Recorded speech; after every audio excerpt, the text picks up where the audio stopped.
Bueno, agradecido de la invitación tanto de la Sociedad Chilena de Trasplante como de la Sociedad Médica de Santiago de poder participar en este curso de formación en trasplantología para médicos no especialistas.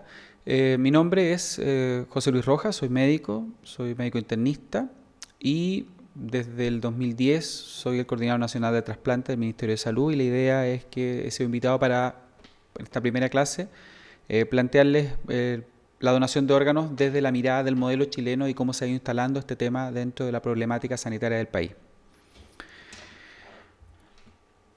En general, la actividad de trasplante en el mundo tiene una gran limitante que es la falta de donantes. Ustedes pueden ver acá en esta diapositiva que al año se hacen alrededor de 130.000 trasplantes. Y esos 130.000 trasplantes que se realizan a nivel mundial no dan cuenta siquiera del 10% de la necesidad de gente que necesite un trasplante. Es decir, cuando uno calcula la lista de espera desde el punto de vista teórico, la lista de espera mundial supera fácilmente el 1.000.000 de personas. Por lo tanto, con 130.000 trasplantes estamos muy al debe. Y por lo tanto, la falta de donantes es un tema mundial, no es un tema solamente de Chile. Ustedes pueden ver también que estos 130.000 trasplantes provienen de cerca de 30.000 donantes que son de donantes fallecidos por causa de muerte encefálica o por causa de parada cardíaca, el donante a corazón parado, que es algo que ha ido creciendo en el mundo, tomando y considerando que la donación de fallecidos de muerte encefálica cada vez es menor, y vamos a explicar en el camino por qué ese tema se ha ido produciendo. Cuando uno ve también la distribución de los donantes en el mundo, también podemos ver que la donación de órganos obedece efectivamente a países con mayor desarrollo, porque de una u otra forma tienes que tener programas de trasplante activo. El trasplante es una actividad que de una u otra forma se asocia al desarrollo de los países. Por lo tanto, mientras más desarrollado el país, mayor actividad de trasplante y por lo tanto, de una u otra forma, requiere de una estructura de donación más desarrollada. Y es así como que la donación de órganos está concentrada principalmente en Europa, en Norteamérica y en algunos países de Latinoamérica que han ido desarrollando mayormente sus programas de donación, como puede ser Brasil, como puede ser Argentina, Uruguay, que es el líder en donación en la región, y países de Oceanía como Australia. Estos son los países ordenados por tasa de donantes por millón de población, que es la forma de compararnos. El país que tiene mayor tasa en el mundo es España, con sobre los 44 donantes por millón.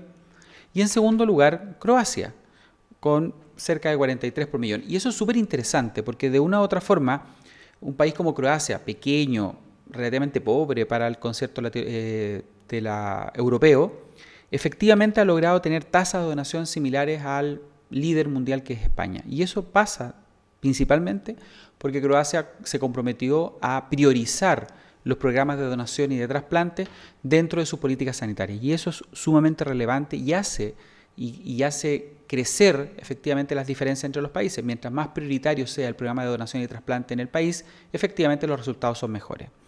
En nuestra región, el líder es Uruguay, con una tasa de donación que bordea los 18 donantes por millón, y como podemos ver, Chile está muy abajo con cerca de 7 por millón, bajo el promedio latinoamericano que es 10. Y por lo tanto ahí hay una tarea pendiente de nuestro país que de una u otra forma se vanagloria de tener los mejores índices sanitarios en prácticamente todas las áreas de políticas públicas, y en donación de órganos todavía estamos muy abajo incluso del concierto latinoamericano.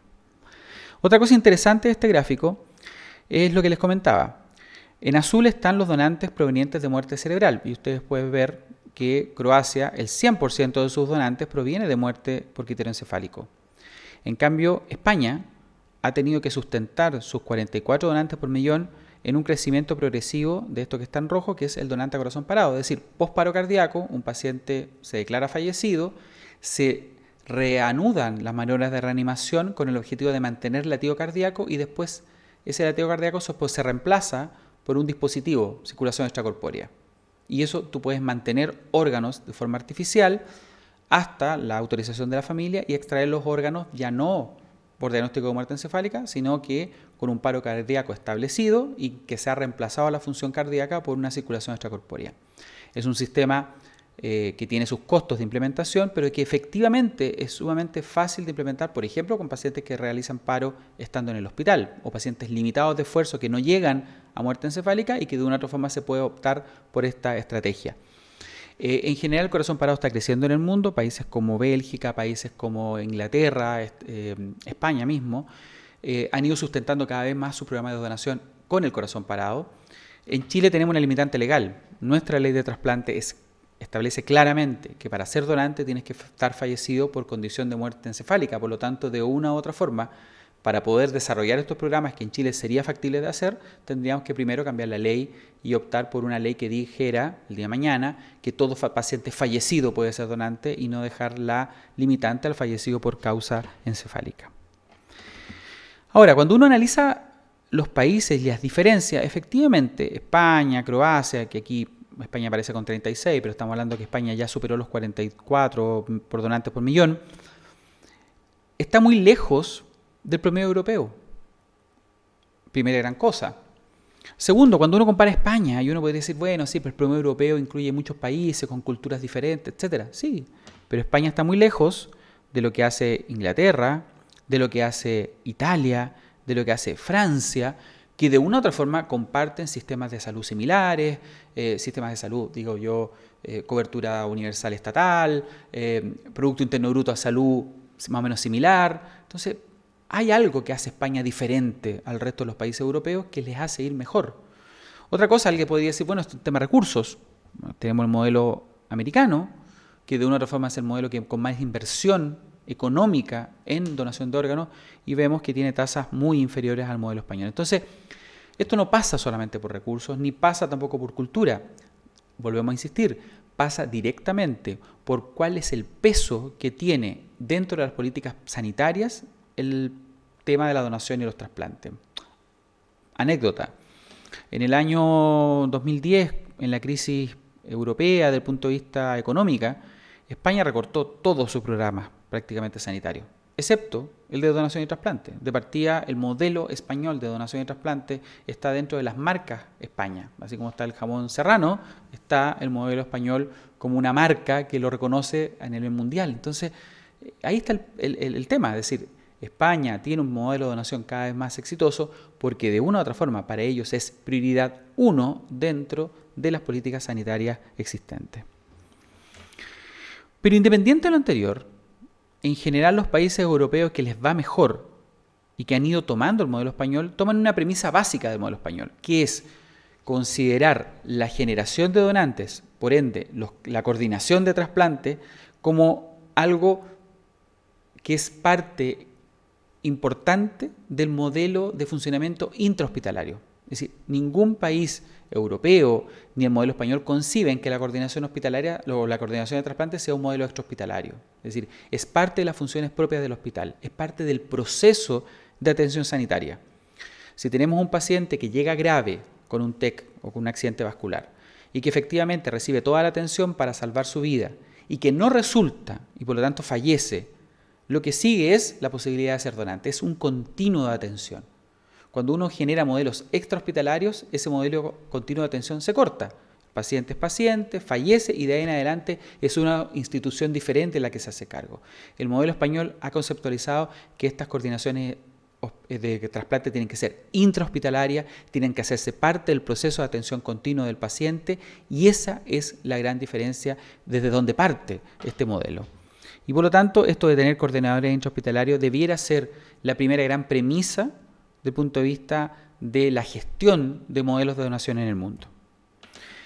Podemos ver este modelo español con la coordinación hospitalaria dentro del hospital y el modelo americano, que les comentaba, que tiene una gran inversión sanitaria desde el punto de vista económico, pero con modelos extrahospitalarios que de una u otra forma son sumamente eficientes, pero que efectivamente dividen el proceso de atención del paciente. Es decir, el paciente es paciente, fallece, se consigna su fallecimiento y se avisa a una empresa externa que hace el proceso de donación de órganos. Y eso ha sido considerado para los, de una u otra forma, referentes del modelo español y de otros modelos exitosos en el mundo como una limitante para que el modelo americano tenga mejores resultados. En Latinoamérica ha habido todas las experiencias que ustedes pueden imaginarse. Nosotros en Chile tuvimos un sistema de donación por prácticamente 20 años, que era un modelo extrahospitalario. Construimos, me tocó ser parte y director médico de la Corporación del Trasplante, que fue la ONG que de una u otra forma dio la posibilidad de tener donantes en Chile, porque finalmente gestionábamos un sistema de donación de órganos, pero éramos un sistema extrahospitalario. Éramos similar al modelo americano, pero sin dinero, digamos. De una u otra forma era una ONG, con mucho voluntarismo, con mucho compromiso de toda la gente que trabajó y trabajaba en este modelo, pero efectivamente no estábamos dentro de la estructura sanitaria ni de las políticas públicas en salud y por lo tanto de una u otra forma dependíamos de la buena voluntad de los hospitales de colaborar, de la buena voluntad de los profesionales, de la buena voluntad de los directivos y por lo tanto tener o no tener donantes para un hospital no era tema. Y esa era la gran limitante de este modelo extrahospitalario. En el año 2010, a propósito del cambio de la ley de trasplante, se genera una necesidad país. ¿En qué sentido? Que uno de los artículos de la ley decía que era responsabilidad del Ministerio de Salud contar con una coordinación de trasplante que de una u otra forma generara un sistema de donación del que pudiéramos dar cuenta.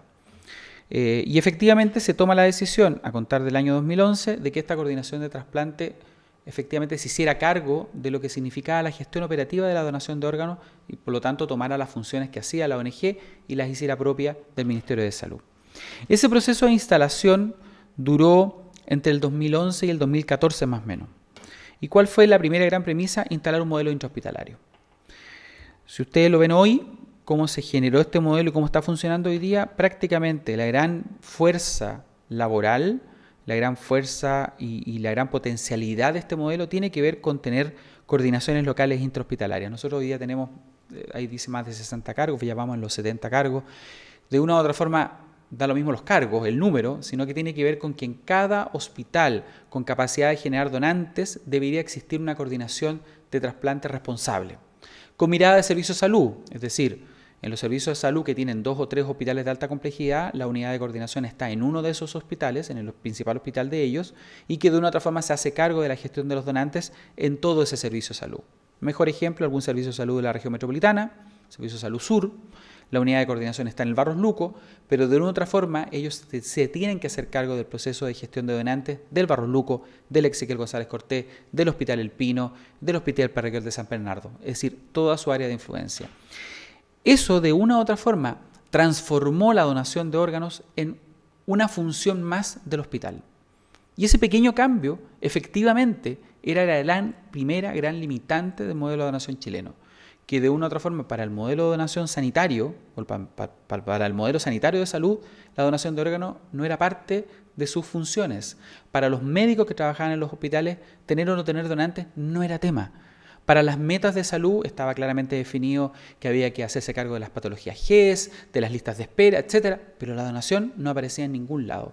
Esto efectivamente empieza a cambiar la mirada del punto de vista de cómo se gestionaban los donantes. Se gestionan desde dentro de los hospitales.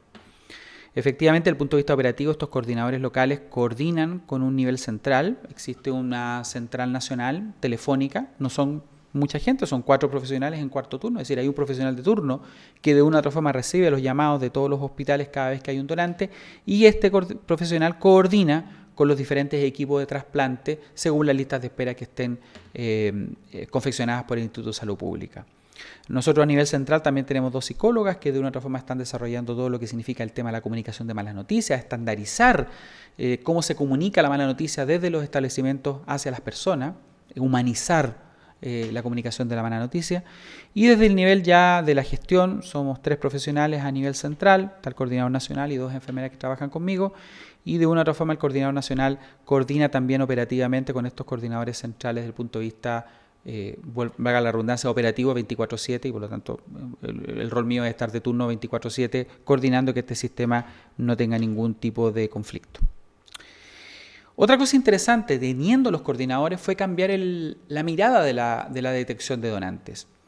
Históricamente se hablaba de los donantes como pacientes que estaban fallecidos de muerte encefálica, Glasgow 3, paciente grave.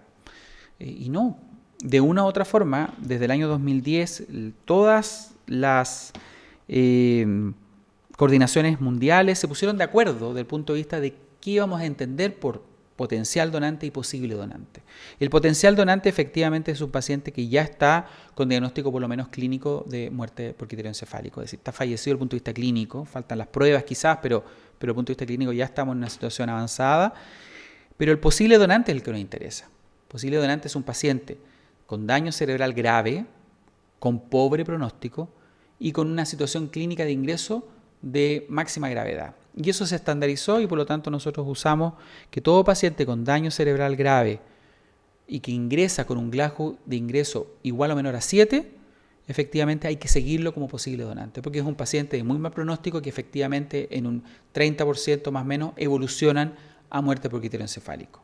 Y por lo tanto nuestras coordinaciones lo que hacen es efectivamente pasar visita en las unidades de cuidados críticos, en las urgencias y ponerse de acuerdo con los profesionales que haya aviso de pacientes posibles donantes desde el ingreso, cosa de poder seguirlos precozmente y estar atento cuando ese 30% evolucione a muerte encefálica y se transformen en un potencial donante donde habrá que evaluar las condiciones de los órganos, la voluntad de la familia, la voluntad del fallecido, etcétera, para ver si efectivamente la donación se lleva a cabo. Pero este protocolo de seguimiento de Glasgow 7 efectivamente ha minimizado, ha estandarizado el seguimiento precoz y por lo tanto el aumento de la detección de posibles donantes. Otra cosa interesante que se hizo para la instalación del modelo fue efectivamente dejar o sacar de la discusión si generar donantes para un hospital podía ser o no subsidiario de aumentar su deuda o de un déficit económico desde el punto de vista de lo que significaba la gestión sanitaria. Primera cosa, el donante es PPP, de una u otra forma o puede ser de una u otra forma considerado dentro del presupuesto de la programación presupuestaria de cada hospital. Y por otro lado, el donante antes de ser donante, en el 90% de las veces fue patología GES, o era un accidente vascular, o era un TEC, o era una hemorragia intracerebral, y por lo tanto eran patologías consideradas GES y por lo tanto tienen financiamiento asegurado. Y una vez que el paciente fallece y se convierte en donante, los procesos de donación también están financiados y por lo tanto cada vez que se genera un órgano, efectivamente el hospital recupera los costos de lo que significó la mantención y los derechos de pabellón por parte de unas canastas de trasplante que están claramente establecidas. Y por lo tanto, de una u otra forma, para la mayoría de los hospitales esto dejó de ser una discusión y creemos que ese también es un gran avance desde el punto de vista de sacarlo de la ecuación habitual de los directivos de si el donante de una u otra forma genera o no genera mayores deudas y costos para el hospital. Y por último, la otra tercera pata de este modelo, que era tener los coordinadores con una mirada diferente, con detecciones mucho más precoces. Segundo, un financiamiento asegurado. Y el tercer gran punto, efectivamente, era que los directivos se sintieran partícipes y responsables de tener donantes, de que este fuera parte de su temática, de su programación, de su mirada sanitaria. Y por lo tanto ahí nos interesaba mucho tener metas sanitarias. En una primera instancia tuvimos metas a nivel de los servicios de salud, que era en base a compromisos de gestión. Los hospitales, en base a los datos que teníamos, cantidad de fallecidos, muertes encefálicas, etcétera, podíamos generar un cierto nivel de meta desde el punto de vista de cantidad de donantes y muertes encefálicas que se podían generar teóricamente en el año. Y en base a eso generábamos una meta sanitaria.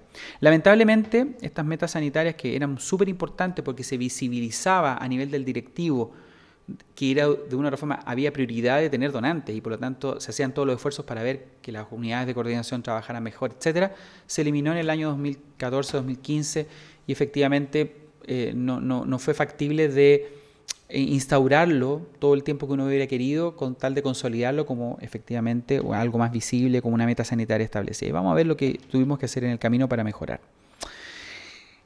Teníamos los profesionales con funcionamiento, con estandarización desde el punto de vista de procesos, teníamos los financiamientos, teníamos metas.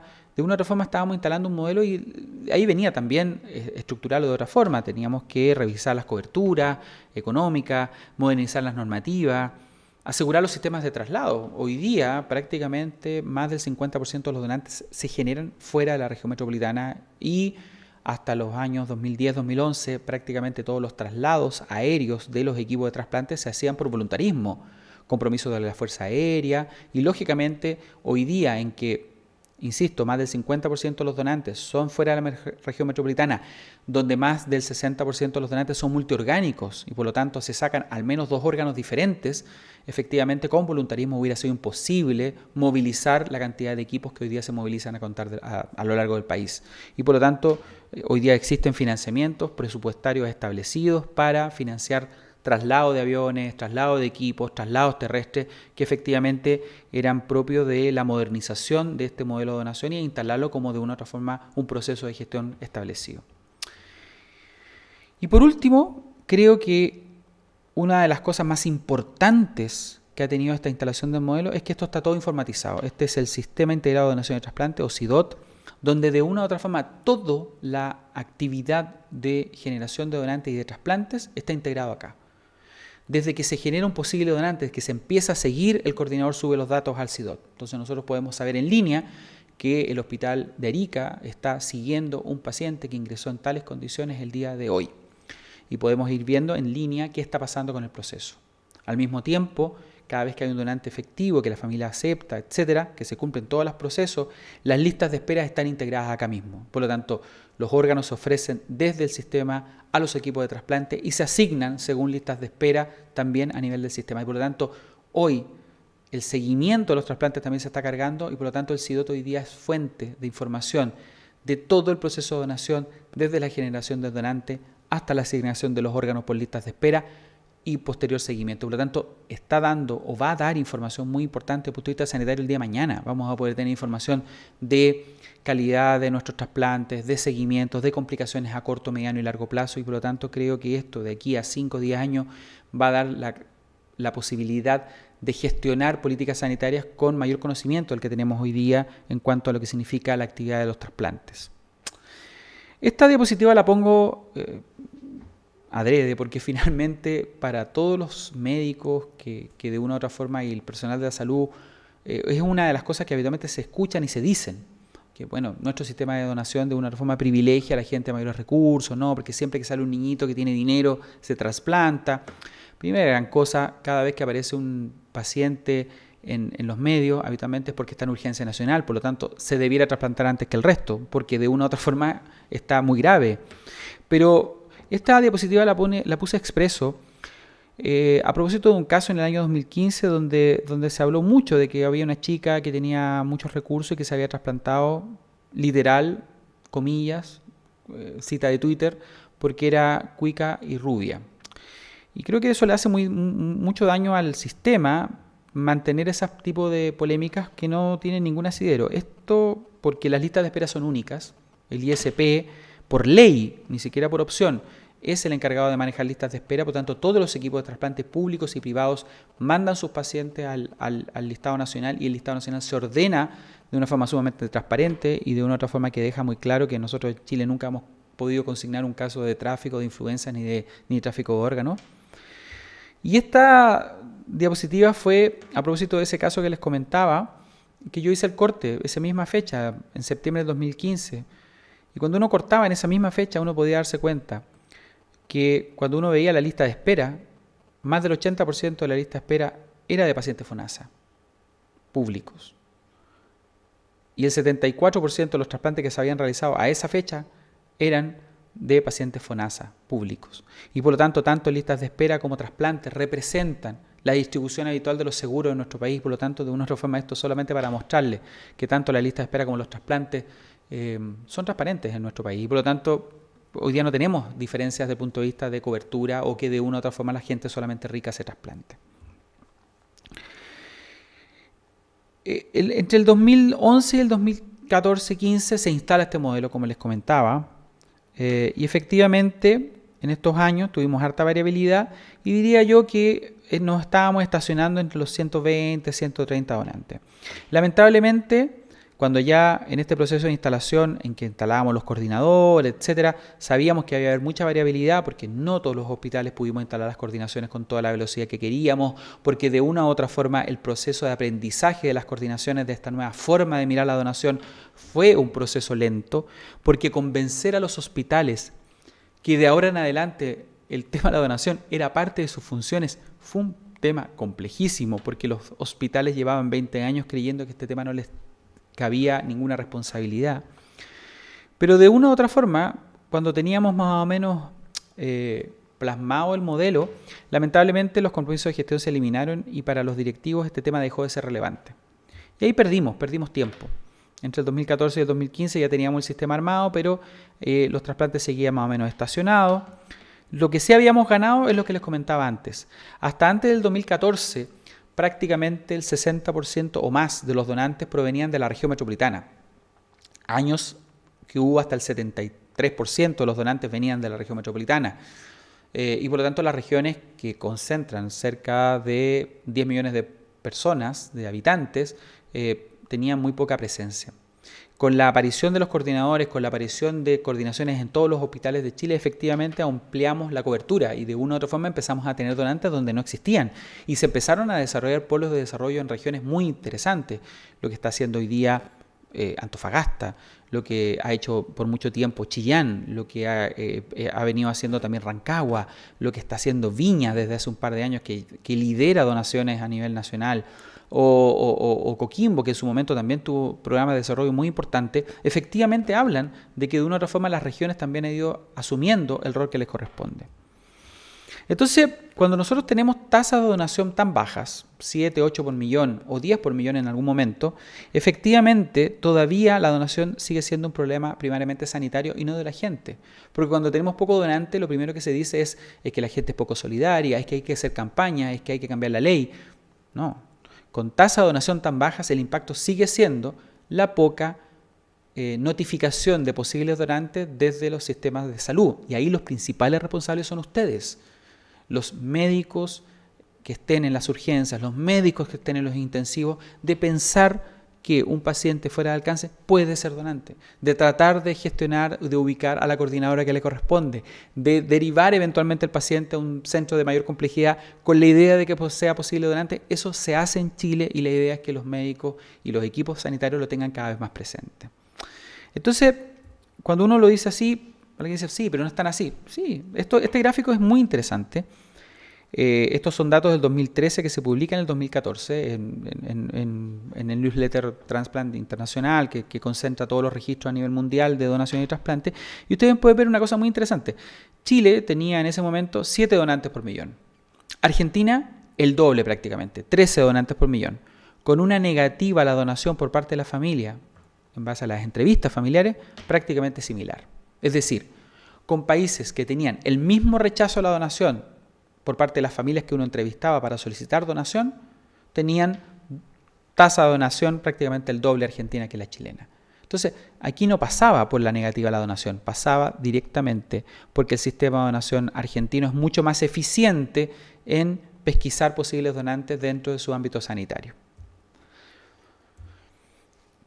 Y esto lo fuimos a demostrar. En Chile nosotros hoy día podemos levantar los datos por GRD, por diagnóstico. ¿Y qué hicimos en ese año? En el año 2013 dijimos, bueno, veamos cuántos pacientes fallecieron durante ese año que fueran menores de 75 años y que tuvieran diagnóstico de eventualmente poder llegar a muerte encefálica. Estamos hablando de accidentes vasculares, TEC y daño hipóxico isquémico. Y vean que esta era la cantidad de pacientes que habían fallecido con esos diagnósticos y que tenían menos de 75 años. Cuando nosotros veíamos cuántos pacientes nosotros habíamos seguido en nuestro sistema, en la pesquisa que hacen los coordinadores, en el seguimiento que les decía de CLASQ7, veíamos esta línea roja. Por lo tanto, algo no nos cuadraba, es decir, había mucho paciente que se había muerto y que eventualmente el sistema tampoco lo había pesquisado. Y no estábamos hablando de pacientes añosos ni mucho menos, sino que pacientes que de una u otra forma podían perfectamente cuadrar dentro de nuestros estándares de seguimiento. Entonces, la primera explicación es que los médicos no notifican, los equipos clínicos no notifican, no avisan al coordinador cuando tienen un posible donante. Pero eso había que demostrarlo. Hicimos auditoría a 2 hospitales, uno de regiones, uno de Santiago, hospitales grandes que hacían trasplante. Y por lo tanto se supone que tenían una conciencia hospitalaria pro donación, porque si tenían programa de trasplante activo, efectivamente los equipos clínicos estaban preparados a que la donación era importante. En esos 6 meses que revisamos fichas clínicas de las urgencias, nos dimos cuenta que por lo menos se habían perdido 30 donantes potenciales en solo 6 meses en esos 2 hospitales, que cumplían todas las características, que estaban clínicamente muertos, que de una u otra forma no tenían contraindicación a la donación, efectivamente se habían perdido por no notificación. Y eso era súper potente, porque si en solo 2 hospitales habíamos perdido 30 potenciales donantes, pónganle que el 50% se pierde por negativa, estamos hablando de 15 donantes efectivos por semestre en 2 hospitales, en un año estamos hablando de 30 donantes efectivos. 30 donantes efectivos para un país que genera 130 donantes al año, estamos hablando que en solo 2 hospitales se podría haber aumentado en un 25% la donación, es decir, impacto máximo. Y cuando veíamos por qué se perdían, más del 60% era por limitación de esfuerzo. Es decir, eran pacientes que en su gravedad extrema los equipos clínicos decían no hay nada más que hacer. Y no planteaban que en ese no hay nada más que hacer, sí hay algo que hacer, que es avisarle a la coordinación de trasplante para que de una u otra forma vea si puede o no proveer todos los procesos para eventualmente hablar de donación. Entonces, en ese momento dijimos, bueno, tenemos los coordinadores, pero hay que hacer alguna medida para incrementar la pesquisa.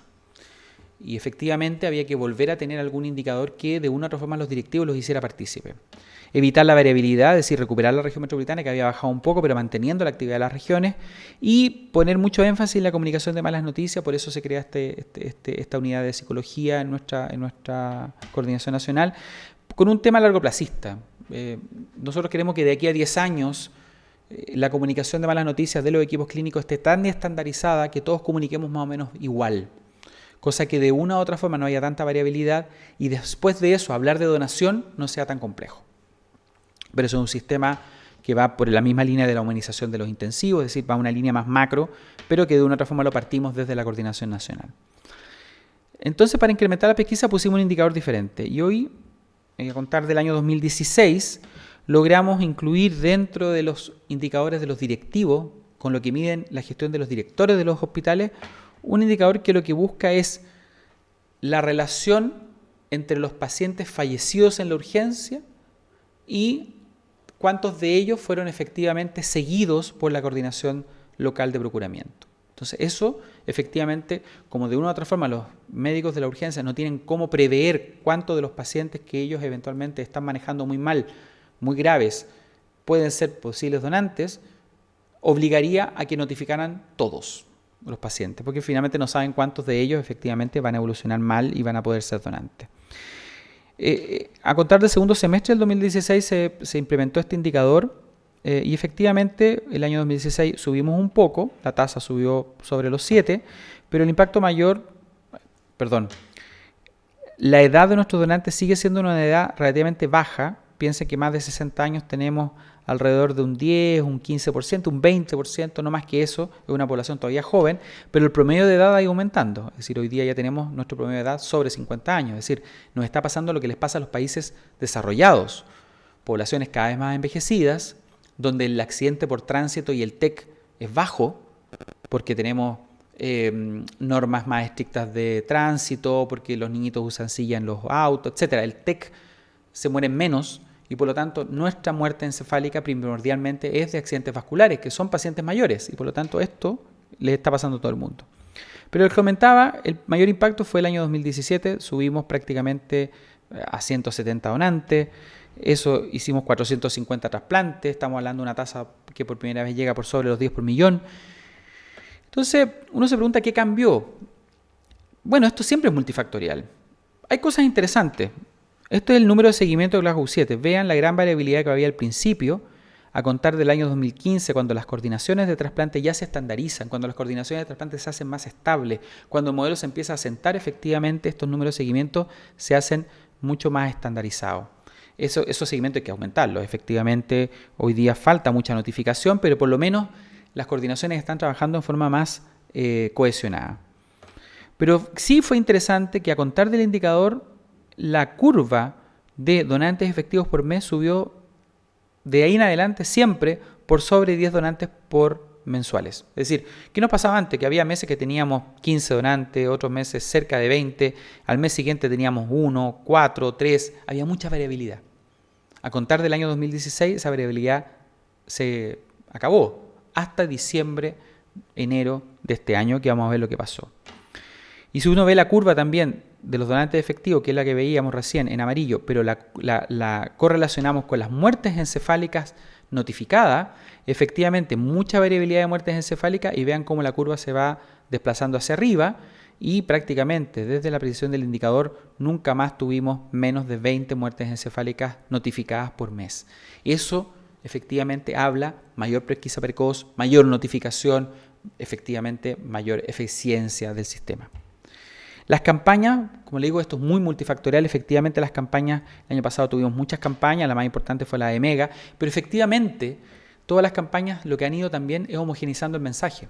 Todas las campañas es, a ver, la decisión está tomada en vida, aprendamos a respetar voluntades y aprendamos a confiar en un sistema de donación que tenemos y que funciona. Y efectivamente creo que eso también ha ayudado.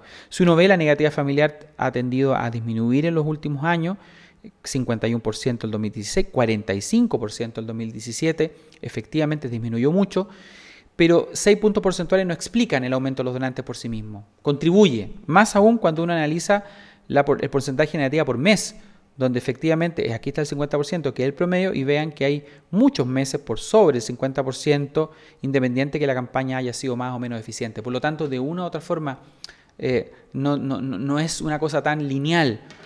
Piensen que en verde está la negativa en vida, la negativa de la familia.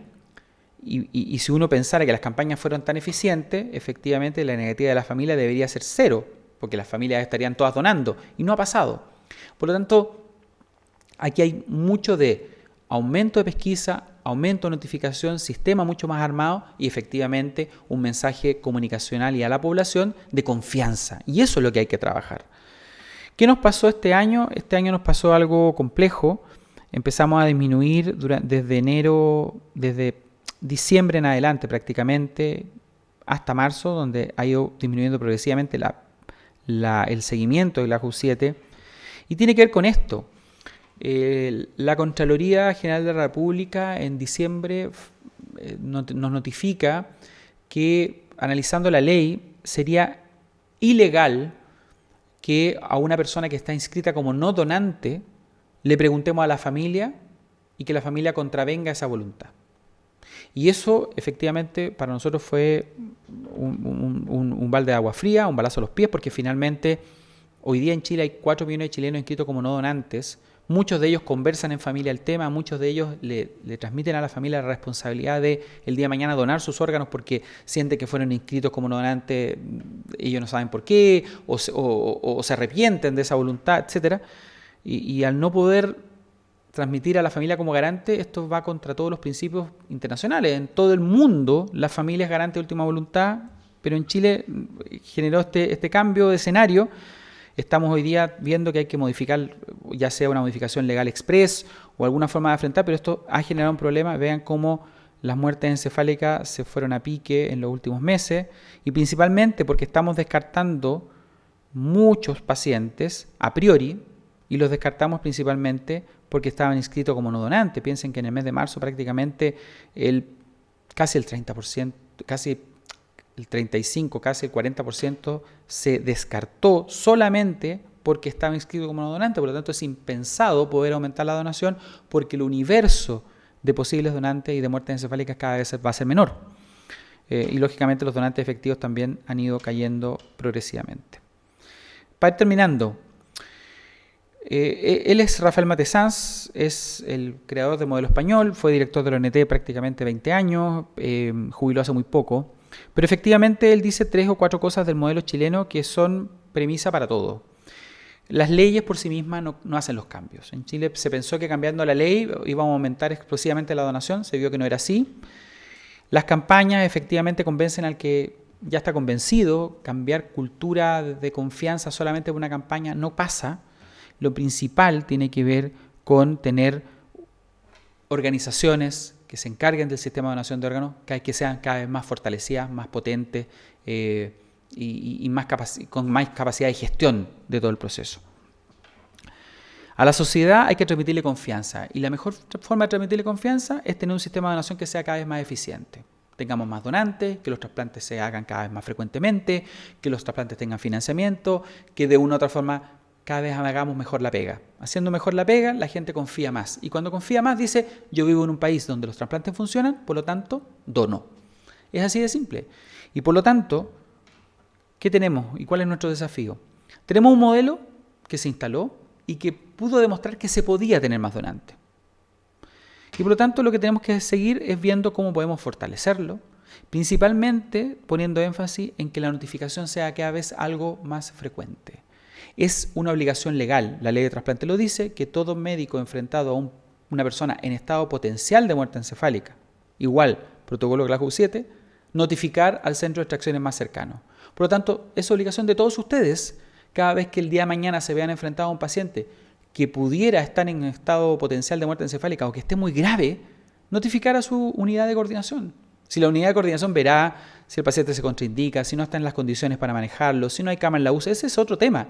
Pero la obligación sanitaria, así como tenemos obligaciones de notificación de enfermedad obligatoria, tenemos obligaciones legales muchas veces que van acorde a nuestra profesión, bueno, una de nuestras obligaciones profesionales es la notificación de potenciales donantes. El día de mañana tenemos que trabajar en una política nacional de trasplantes mucho más potente, donde la donación sea o tenga cierto nivel de prioridad, donde esto ya no deje de ser una función, pase a ser una institucionalidad con mucha mayor capacidad de gestión de sus recursos, donde las redes de trasplantes cada vez tengan mayores capacidades de resolutividad. Hoy día nuestros trasplantes funcionan, pero falta mucho para que sean trasplantes cada vez más fortalecidos y que esté dentro de los objetivos sanitarios del país. Así como nos ponemos que de aquí a 20 años hay que disminuir la obesidad, bueno, debería estar en nuestras metas cómo disminuir la enfermedad renal crónica, cómo disminuir los pacientes en diálisis, cómo trasplantar más riñones, que es un indicador sanitario mundial, y efectivamente, pues lo mismo, vamos a tener que tener tasas de donación mejores. Y esto mirado desde un objetivo transversal. No es solamente el Ministerio de Salud, tiene que ver el Ministerio de Educación, tiene que ver el Ministerio de Cultura y todos los que de una u otra forma sean partícipes del proceso. Muchas gracias.